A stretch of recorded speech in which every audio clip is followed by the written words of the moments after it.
আসসালামু আলাইকুম। আজকে ছাদের বাগানগুলোতে আগাছাগুলো দেখতে দেখতে হঠাৎ তিত বেগুনের গাছটা দেখলাম। তিত বেগুনকে আমরা অনেক নামেই চিনি। তিত বেগুন, ছোট বেগুন, জংলি বেগুন, বন বেগুন। সোলানিসাই পরিবারভুক্ত এই তিত বেগুনের সায়েন্টিফিক নাম হচ্ছে সোলানাম ভার্জিনিয়ানাম। এই তিত বেগুনটা এই আগাছা অবহেলিতভাবে অনেক জায়গায় দেখা যায়, রাস্তার পাশে, পরিত্যক্ত জমিতে দেখা যায়।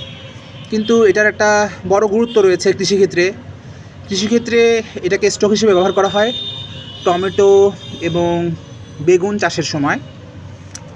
মূলত এটা স্টক হিসেবে ব্যবহার করার কিছু কারণ আছে। এটার শেকড় কাণ্ডগুলো খুব শক্তিশালী, রোগ প্রতিরোধ ক্ষমতাও খুব বেশি, খরা সহনশীল, আর এর ফলে গাছও খুব দীর্ঘ সময় বাঁচে থাকে। এই তিত বেগুনের গাছগুলা, এর ফল, এর শেকড়, তারপর হচ্ছে এর পাতা, সবগুলোই প্রায় খাওয়া যায়।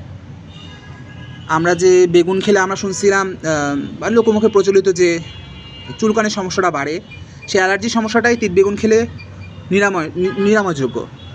এছাড়াও ডায়াবেটিস, হাঁপানি, বদহজম, উচ্চ রক্তচাপ, এরকম অনেক ধরনের অসুখের ক্ষেত্রেই এই তিত বেগুনটা খুব ভালো কাজ করে।